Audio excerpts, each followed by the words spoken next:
രാധയുടെ വലിയ കൂട്ടുകാരനല്ലേ ശ്രീകൃഷ്ണൻ. ഒന്ന് പോയി കണ്ടൂടെ? എന്തെങ്കിലും ചോദിച്ചു മേടിച്ചോണ്ടാൽ നമ്മുടെ ദാരിദ്ര്യം നമ്മുടെ കുട്ടികൾക്ക് നേരത്തെ ഭക്ഷണം വയറിറച്ച് കൊടുത്തൂടെ എന്ന് ചോദിച്ചിട്ട് ഞാൻ പോവാ. ഞാൻ ചോദിക്കൊന്നുമില്ല, എനിക്ക് കൂട്ടുകാരനെ കാണാമല്ലോ എന്നുള്ള ആവേശത്തിൽ ആൾ പുറപ്പെട്ടു. ഇത്രയും കാലം കൂടി പോകുമ്പോൾ എന്തെങ്കിലും കൊടുക്കണ്ടേ? അപ്പോൾ സുധാമാവിൻ്റെ ഭാര്യ ഒന്നും കയ്യിലില്ല. അയലൊക്കത്തെ വീട്ടിലൊക്കെ പോയി ഇച്ചിരി നെല്ലും ഇതൊക്കെ മേടിച്ചുകൊണ്ടൊന്ന് ഇടിച്ച് അവിലാക്കി വൃത്തൊക്കെ കീറി മുഷിഞ്ഞ തുണിയിൽ പൊതിഞ്ഞ് കൊടുത്തയച്ചു.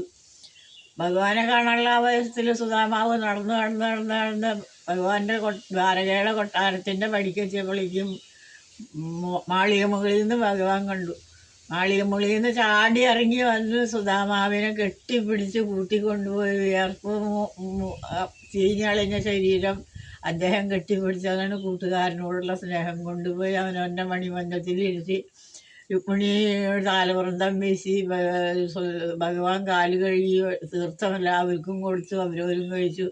എന്നിട്ട് രണ്ടുപേരും കൂടി മഞ്ചത്തിലിരുന്ന് വർത്തമാനങ്ങൾ പറയുമ്പോൾ എന്തൊക്കെയാണ് വിശേഷങ്ങൾ, വേളി കഴിച്ചില്ലേ, കുട്ടികളില്ലേ, സുഖമാണോ എന്നൊക്കെ ചോദിച്ചപ്പോൾ ഇത്രയും കാലം കൂടി എന്നെ കാണാൻ വന്നപ്പോൾ എനിക്കൊന്നും കൊണ്ടുവന്നിട്ടില്ലേ.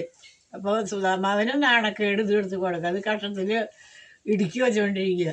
വേഗം രണ്ട് കൈ കൊണ്ടും പൊതി പിടിച്ച് വലിച്ച് താഴ്ത്തിറക്കി തളർന്നു വെച്ചൊരു പിടി വാരി വായിലാട്ടു.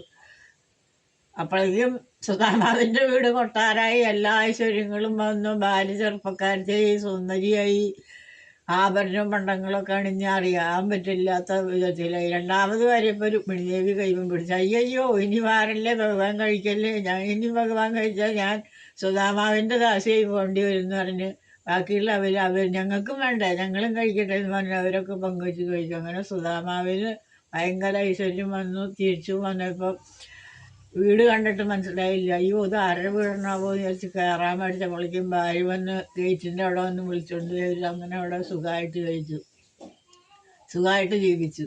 അതിൻ്റെ ഗൂഢാർത്ഥം നമ്മളെ ജനങ്ങളെ പഠിപ്പിക്കാൻ ഉള്ള കാര്യം, ഒരാൾക്ക് ഒരു സാധനം കൊടുക്കാൻ ഒരാൾ വന്നാൽ ആ ആൾക്ക് തന്നെ അത് കൊടുത്തോളണം. അത് കൊടുക്കാണ്ടിരുന്ന അതിൻ്റെ ഭയങ്കര മഹാഭാവം നമ്മൾ അനുഭവിക്കേണ്ടി വരും.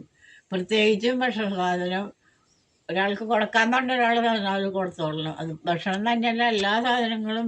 അല്ലെങ്കിൽ പിന്നെ അവരുടെ കയ്യിൽ നിന്ന് മേടിക്കരുത്. മേടിച്ചു കഴിഞ്ഞാൽ അവർക്ക് എത്തിച്ച് കൊടുത്തില്ലെങ്കിൽ നമ്മളതിൻ്റെ ദാരിദ്ര്യം അനുഭവിക്കും. അതാണ് നമ്മൾക്ക് ജനങ്ങൾക്ക് പഠിക്കാനുള്ള ഒരു പാഠം അതിൽ നിന്നുള്ളത്.